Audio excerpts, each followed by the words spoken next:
Here he is, the man with a plan, Your Rules commentator, Aaron Bland. Hello again, this is Aaron Bland with Your Rules Fantasy Sports Your Way. In the quarter century I've been playing, the unwritten rule has never changed. Get running backs early because they dry up quickly, and without them you are sunk. Never has this been more important as more and more NFL teams turn to a committee approach and the bell cow runner gets closer to extinction. After the first 9 or 10 runners are off the board, there's a noticeable drop-off. Don't miss out on getting one of those guys. There is a consensus top 3 this season, but in what order? And who in the world do you take after those 3 are off the board? Let's get going and start with number 10, Leonard Fournette. Now, I debated 4 or 5 different runners here and finally decided on the hotshot rookie. With Tom Coughlin back in the mix and Blake Bortles regressing, it's evident that the Jags are intent on using a more ball control approach going forward. Fournette is a ridiculous talent, a 240-pound monster that runs a 4.5 140 and makes a habit out of flattening defenders in his path. Now, Jacksonville did not select him 4th overall in the draft to set him on the bench behind mediocre running backs Curtis Ivory and TJ Yeldon. He's going to get a lot of carries. As a result, I think he's got a legitimate shot at a dozen or more touchdowns. The concerns about Fournette are legit. He had a number of leg injuries at LSU and will likely be pulled out on passing downs. All right, moving on to number 9, DeMarco Murray. After having several injury-prone seasons, the talented Murray piled up 293 carries and 53 catches last year and was every bit the bell cow the Titans were looking for when they signed him. The Titans made a concerted effort in free agency and the draft to upgrade the talent on the offensive side of the ball, and Marcus Mariota should take another step forward this season, which should open up more opportunities in the run game. Still, it's easy to be concerned about Murray. He's entering his age 29 season and faded badly in the last 6 weeks of last year. Talented youngster Derrick Henry is also breathing down his neck and is going to continue to cut into his workload. Nevertheless, the Titans didn't give Murray a $25 million contract to sit him on the bench. Coach Mike Mularkey recently reiterated that he remains the workhorse. He may have a good season or 2 left in him yet, but draft him at your own risk. All right, number 8, Jordan Howard. A lot of people have Howard ranked higher, many as high as 4th. After an extremely impressive rookie season in which the 5th rounder came out of nowhere to rack up over 1,600 yards from scrimmage, you can understand why. He was also very consistent with 7 100-yard games and an astounding 5.2 yards per carry. Now, unlike last year, the Bears head into the season with Howard penciled in as the primary back. He also benefits from the 6th easiest schedule against the run this season. However, I feel that Howard may suffer from the Todd Gurley effect, which is defined as a talented runner that's going to face 8-man fronts all season. The Bears are trotting untested Mike Glennon out there this year and have perhaps the largest group of no-name receivers in the entire league.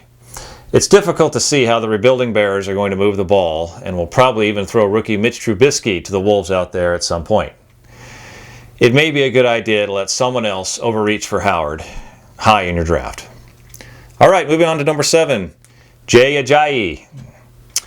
Now, after being benched to start the season last year and playing sparingly for the first month, Ajayi exploded for back-to-back 200-yard rushing games in week 6 and 7 and 111 yards the following game against a tough Jets defense.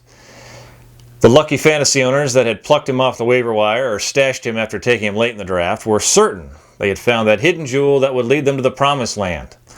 However, Ajayi proceeded to average a mere 60 yards rushing the next 6 games with 1 meager touchdown. In week 16, after his irritated fantasy owners had moved him back to the bench, or simply missed the playoffs, he exploded for his 3rd 200-yard game of the season against the Bills. With such a strange season, what in the world can be expected this year? It's a tough call. Ajayi got half of his entire season rushing yards in those 3 games. This season, he doesn't have to worry about entering the season on the bench. And offensive coordinator Clyde Christensen recently lauded his improved receiving skills, so expect him to catch a lot more than 27 passes this season. He should be safe for a lot of carries, but the Dolphins' dink-and-dunk offenses have frustrated fantasy owners for years, and I could easily see that frustration continuing. However, it takes a tremendous amount of talent to have 3 200-yard rushing games in a single season, and at some point, you can't just pass that talent up.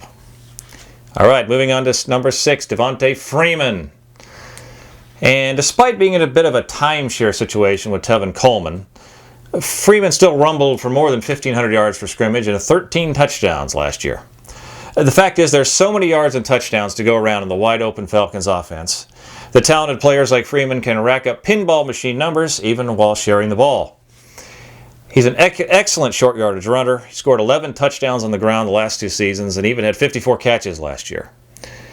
The running backs in the Falcons offense never have to worry about 8-man fronts, and the passing game creates endless scoring opportunities.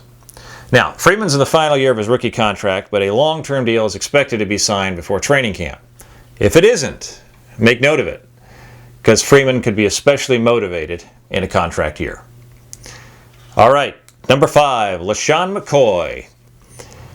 After an injury-riddled 2015 season, McCoy bounced back in a big way last year with over 1,600 yards from scrimmage and 14 touchdowns. He has the honor of having the entire Bills offense built around him and still has great wheels in the open field. Now, despite being keyed on by defenses, he managed an obscene 5.4 yards per carry and added 50 catches. In fact, McCoy was the league leader by a wide margin in yards per carry against 8-man fronts. The Bills let talented backup Mike Gillislee leave for New England, so McCoy becomes even more important to their success this year. However, the big question is, can he hold up? McCoy is 28, has a history of injuries, and with noodle-armed Tyrod Taylor at quarterback, is going to continue to see stacked boxes. Still, there's only so far you can let him fall. He's one of the few 3-down backs left in the NFL. All right, number 4, Melvin Gordon.